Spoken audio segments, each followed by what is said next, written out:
In archives that smell of time, there is a snapshot you can't tear your eyes from. It's an ordinary family portrait, faded to the color of old bone.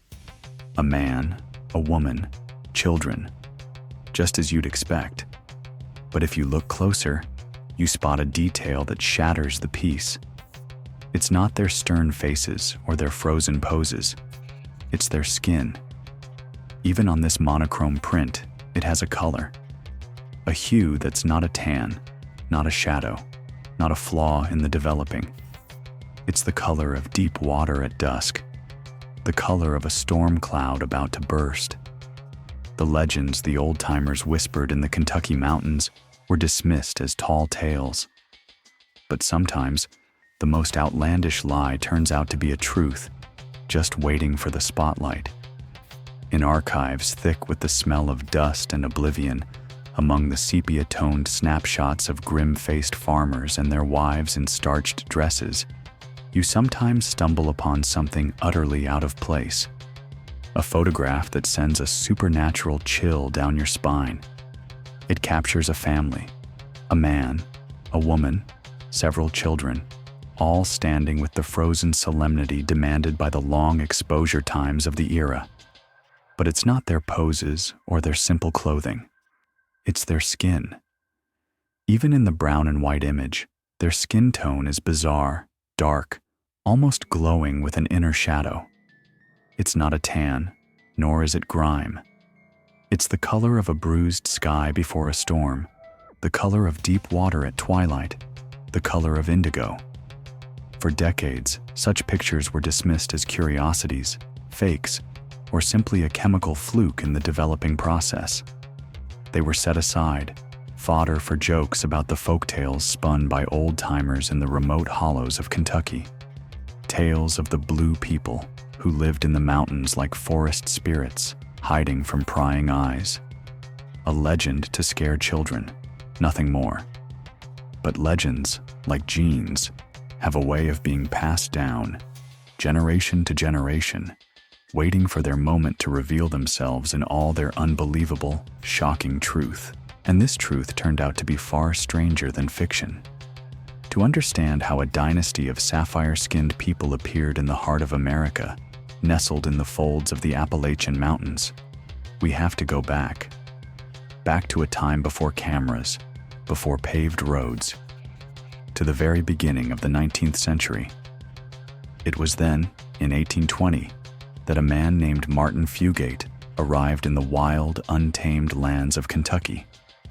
He was a French immigrant, an orphan, who had crossed the ocean in search of what he couldn't find back home, his own piece of land and his own peace of mind. He wasn't looking for fame or fortune.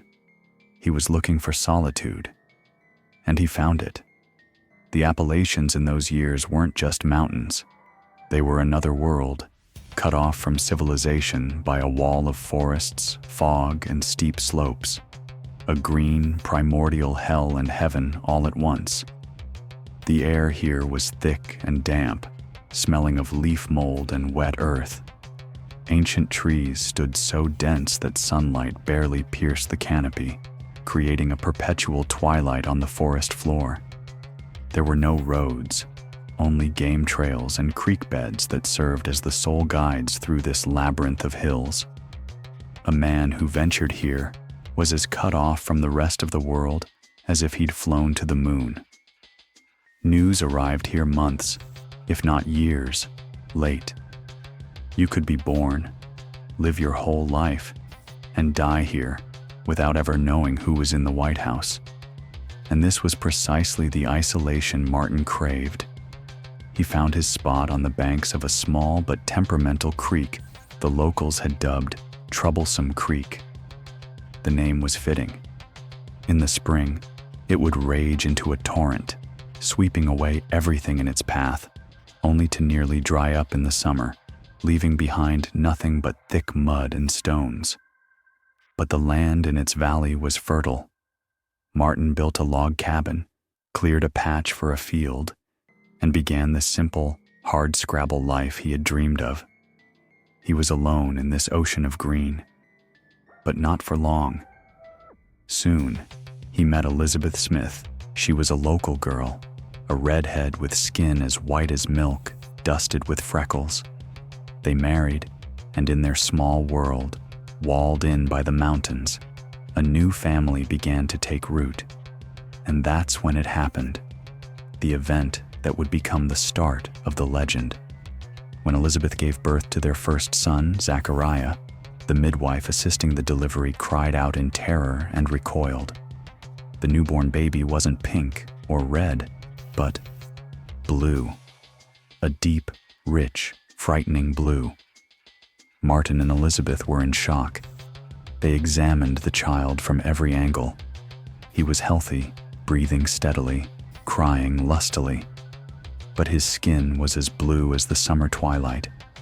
The local doctor, whom they managed to track down after a journey of several days, could only throw up his hands. He'd never seen anything like it.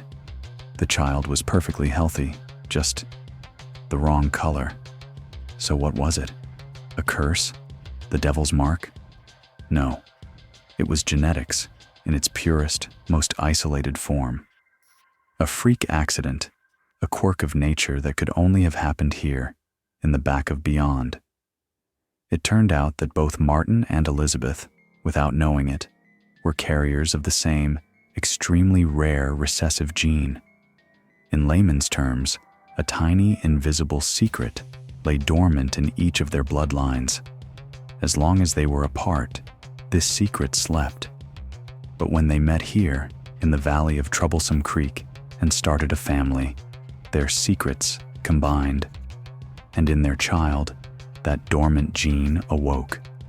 It was responsible for a specific enzyme that, in most people, helps blood carry oxygen and stay red.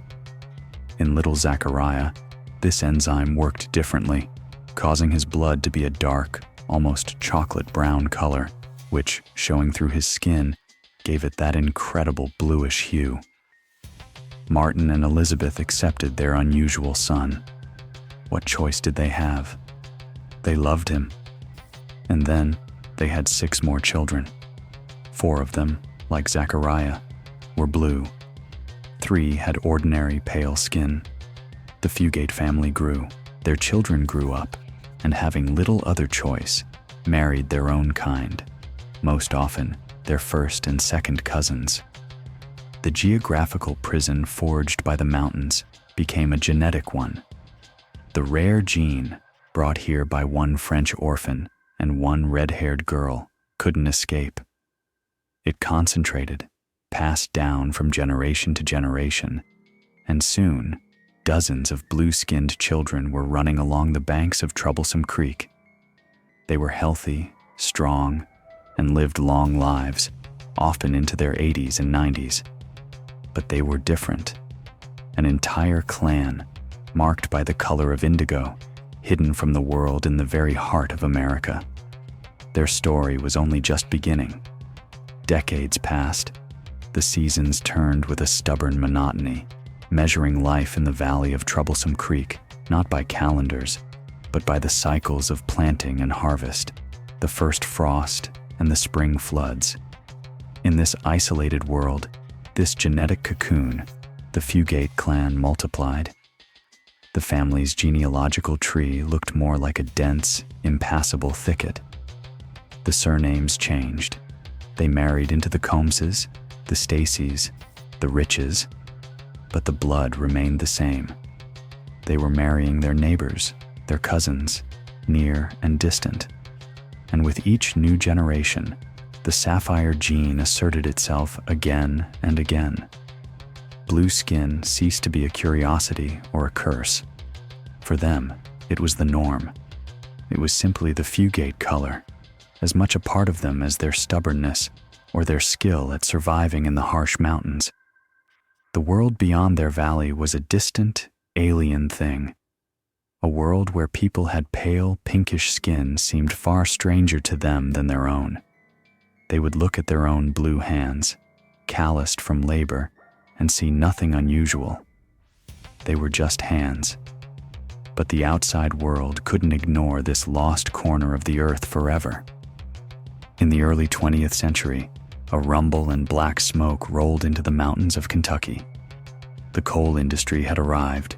Railroad tracks, like steel serpents, snaked their way through the gorges, carving a path where once there had only been deer trails. And with the trains came outsiders, engineers, laborers, doctors. And that's when the legend of the blue people of Appalachia collided with reality. Picture it. An exhausted miner, caked in coal dust, emerges from the shaft and sees a family walking down a path. A man, a woman, children, all with skin the color of a thundercloud. The first reaction was fear, then disbelieving curiosity. The Fugates, accustomed to their isolation, became a local spectacle, and simultaneously the object of ridicule and superstitious dread. They were shunned, whispered about. Nurses from mobile clinics, arriving to give vaccinations, would drop their syringes in fright at the sight of a blue-skinned infant.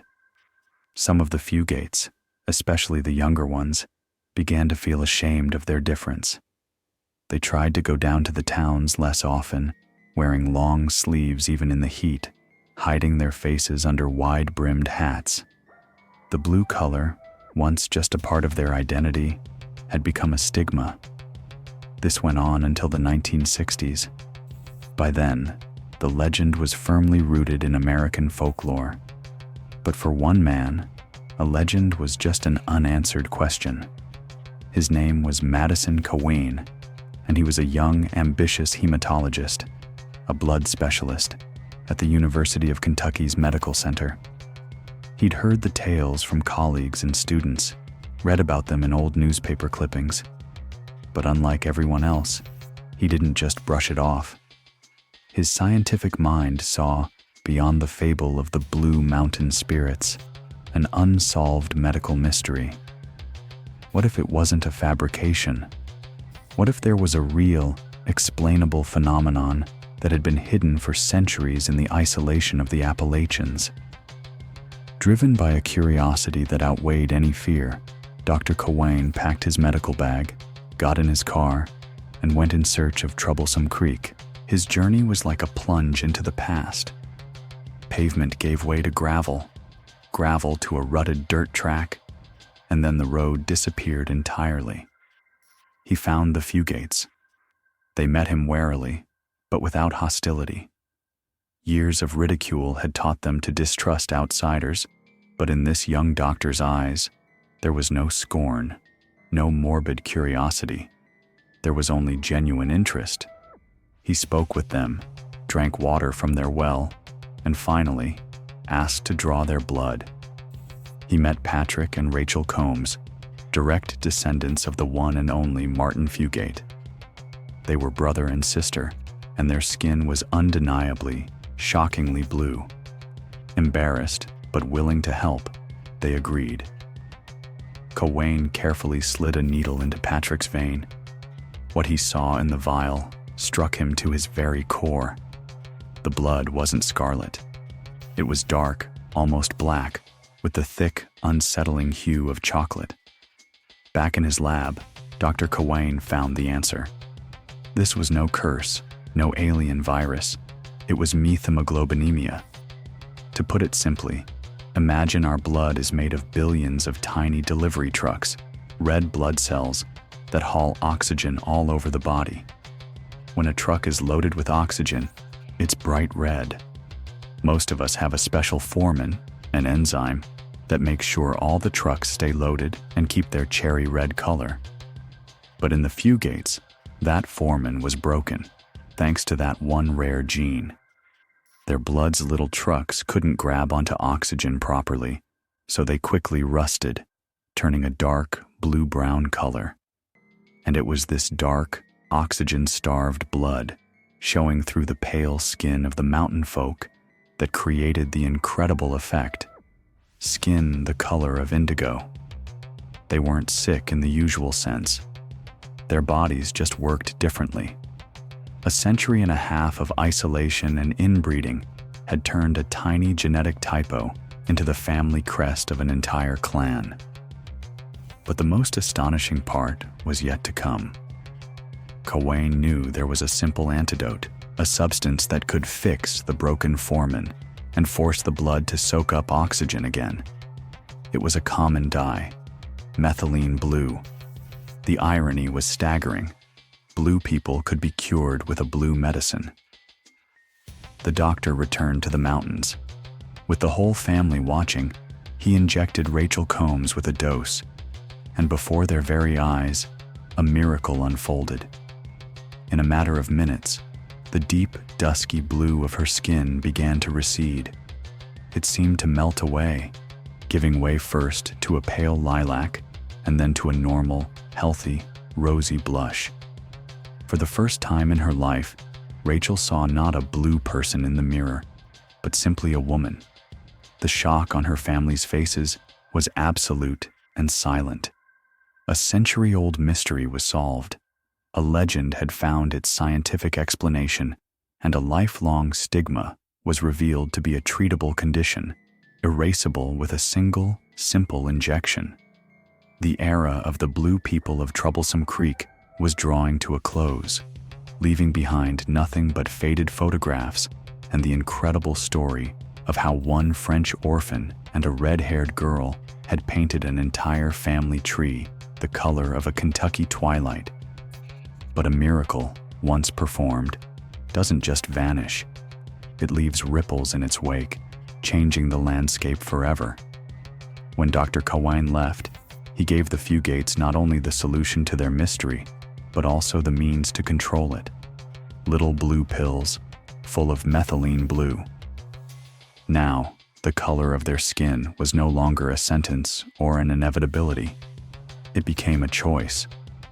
For the older generation, who had lived their entire lives with indigo skin, it was a strange, almost frightening sensation. Looking at their suddenly pink hands, they felt not just relief, but a quiet bewilderment, as if an indelible, familiar part of themselves had been erased. After all, their blueness wasn't just a feature, it was their shared history, their badge of identity, the very thing that bound them together against a hostile and mocking world. And now, with every pill taken, that bond grew thinner. The youth, on the other hand, grabbed the opportunity with both hands. For them, the pills were a ticket to the wider world, a pass into the society that had once shunned them. They could go to town, get a job, go to a dance, without catching frightened or disgusted stares. They could be like everyone else, and they wanted to be. It was this very desire, to be like everyone else, that began the end of the blue people's era. But the biggest factor that diluted the sapphire gene wasn't a pill, it was pavement. In the wake of the coal companies, civilization came to the Kentucky mountains. Roads were built, bridges erected, schools opened. Cars, humming and sputtering, could now reach places once accessible only by foot or mule. The genetic prison, its walls built from the steep slopes of the Appalachians, had crumbled. The young descendants of Martin Fugate were no longer trapped in the valley of Troublesome Creek. They went to school with children from other towns, worked in the mines and sawmills shoulder to shoulder with newcomers. And they fell in love. They fell in love with people who had ordinary pink skin. The same recessive gene that had been concentrated for a century and a half in a closed community began its journey in reverse, a path of dilution. Picture a tiny drop of blue paint. That's the Fugate gene. As long as it was in a small jar of water, the isolated valley, the whole jar was tinted blue. But the moment you poured that jar into a massive river, the gene pool of the rest of America, the blue vanished, dissolving without a trace. For a child to be born with blue skin, they needed to get a blue drop from both parents. But now, as the Fugates married outsiders who didn't have that drop to begin with, their children were born with normal skin. They were still carriers of the dormant secret, but it no longer showed itself. With each new generation, with each new mixed marriage, the chance of two recessive genes meeting became smaller and smaller, shrinking toward zero. By the late 1970s, the birth of a blue-skinned baby had become an extraordinary, almost mythical event. The last of the true blue people, Benjamin Stacy, born with the characteristic indigo hue, came into the world in 1975. But even his blueness faded over time, remaining noticeable only on his lips and fingernails when he was cold or upset. The legend was becoming history. A living phenomenon was turning into a family story, the kind grandmothers tell their grandchildren while sitting on the porch, looking out at the same mountains that had once hidden their blue ancestors from the world. The story of the Fugate clan seemed to have concluded, becoming a medical curiosity and a remarkable chapter in American folklore. Their unique blueness, born of the rarest convergence of genetic circumstance and geographic isolation, had faded into the past. But nature, in its infinite variety, loves to repeat its motifs, creating striking rhymes in the most unexpected places. And in our own time, in the age of the internet and globalization, the world saw a new blue man, one whose appearance was a visual, almost frightening echo of the lost Kentucky tribe. His name was Paul Carrison. He wasn't a Fugate descendant, nor did he live in the backwoods of Appalachia. He was an ordinary Californian who, in the early 2000s, began to turn blue before the world's very eyes. His skin took on a deep, graphite blue hue with a metallic sheen. But the cause wasn't a whim of his genes or the legacy of a French orphan. The cause was self-medication. Trying to treat a skin condition, Paul started drinking colloidal silver, a popular alternative remedy in some circles. He didn't know that heavy metals accumulating in the body can cause a rare condition called argyria. Silver particles deposited in his skin and, under the sun's rays, literally developed like an old photographic plate, staining him an indelible blue. And here, the circle closes. The story of Paul Carrison, dubbed Papa Smurf by the press, became a strange, modern echo of the Fugates' tale. Two entirely different paths led to the same astonishing result. In one case, the century-and-a-half-long isolation of an entire clan, forcing a rare gene to reveal its full power. In the other, the choice of a single man in the modern world who decided to trust alternative medicine. The Fugates didn't choose their color. It was the essence of who they were. Carrison acquired his by his own hand, a victim of his own choice. Their stories, separated by a century and thousands of miles, ask us the same question: how malleable and unpredictable the human body can be. They show that the canvas of the human body can be painted in the most unbelievable colors, influenced by factors we can't always foresee or control, whether by the silent force of genetics locked away in the mountains, or by a chemical reaction kicked off in the pursuit of health. The blue people have vanished from the hills of Kentucky, but their legacy lives on, a reminder that the most incredible stories aren't written with ink on paper, but with the genes, the chances, and the secrets hidden in our very blood.